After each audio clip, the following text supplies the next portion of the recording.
Hello बच्चों, Sarabjit ma'am की class में आपका स्वागत है। मैंने कई बच्चों की जब मैं कॉपीज चेक करती थी हिंदी की, तो उन बच्चों की जो गलतियां निकलती थी उनका मेन कारण था कि उनको जो व्याकरण था उसके बारे में इतनी जानकारी नहीं थी।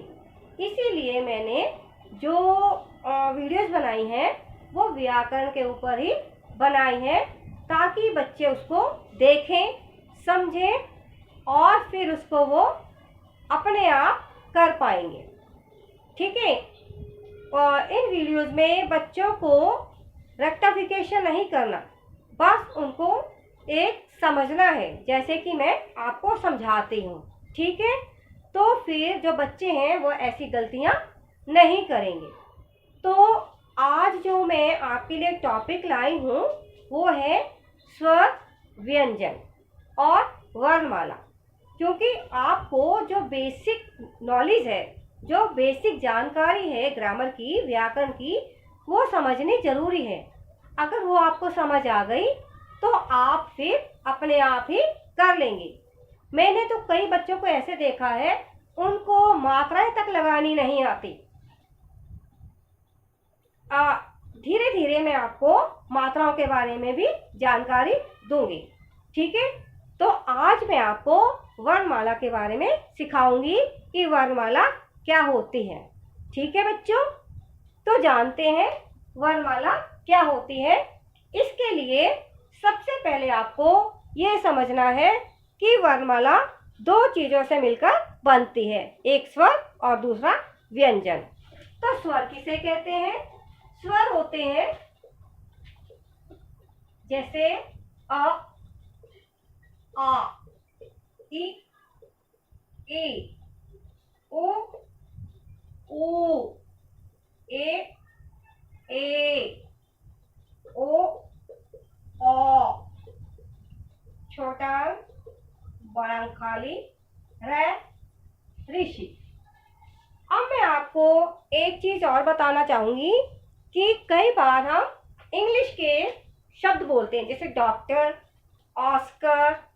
ठीक है, तो उसके लिए हम, जैसे हमने मान लीजिए डॉक्टर लिखना है तो उसके ऊपर इस तरह का चिन्ह लगाते हैं, लेकिन ये कोई मात्रा नहीं है। ठीक है, तो ये जो है आ और ओ के बीच की जो है ध्वनि है, ठीक है, जिसको हम इस रूप में लिखते हैं, जैसे डॉक्टर, ऑस्कर, बॉल आदि। ठीक है, तो ये बच्चों ये जो कहलाएंगे स्वर कहलाएंगे। क्या कहलाएंगे? ये स्वर कहलाएंगे। ठीक है, अब आपको मैं व्यंजन बताती हूँ। व्यंजन क्या है? जो व्यंजन है वो है क, ख, ग, घ, र, च, छ, ज, झ, र, ट, ठ, ड, ढ, र, त, थ, द, ध, न, प, फ, ब, भ, म, य, र, ल, व, श, श, स, ह, श, त्र, ज्ञ। ठीक है, तो क से ज्ञ तक है जो वो व्यंजन कहलाते हैं। ठीक है, इनमें हमने हलंत लगा दिया है, जिसका ये मतलब है ये अपने आप पे पूरे नहीं है। जब तक कि इसमें स्वर ना मिलाए जाए, ये तभी पूरा बनेगा।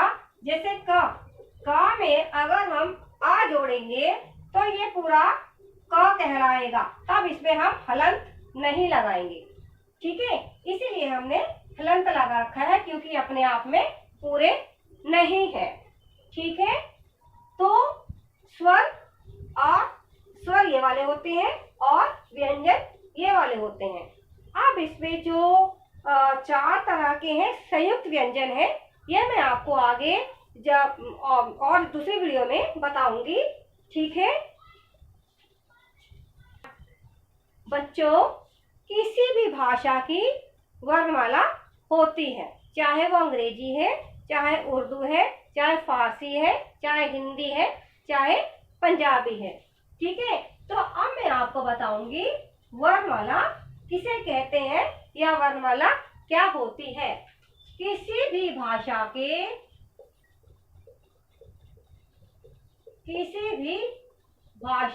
के अक्षरों के या वर्णों के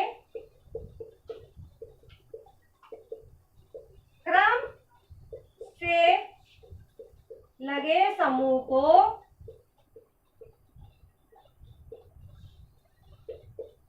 वर्णमाला कहते हैं। वर्णमाला कहते हैं। ठीक है, किसी भी भाषा के अक्षरों के या वर्णों के क्रम से लगे समूह को वर्णमाला कहते हैं। क्रम से लगे मीन्स व्यवस्थित, सही तरीके से, जैसे का से ज्या तक, ये सारा क्रम से लगा हुआ है। ठीक है, जैसे का को मैंने इधर नहीं लिखा, झा को मैंने इधर नहीं लिखा। ठीक है, तो ये क्रमवार है, एक करीने से लगे हुए हैं सिस्टमेटिक तरीके से।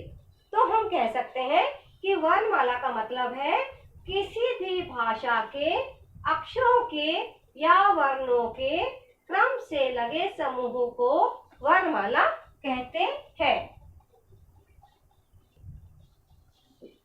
तो बच्चों, देखा आपने कि स्वर और व्यंजन से मिलकर वर्णमाला बनती है।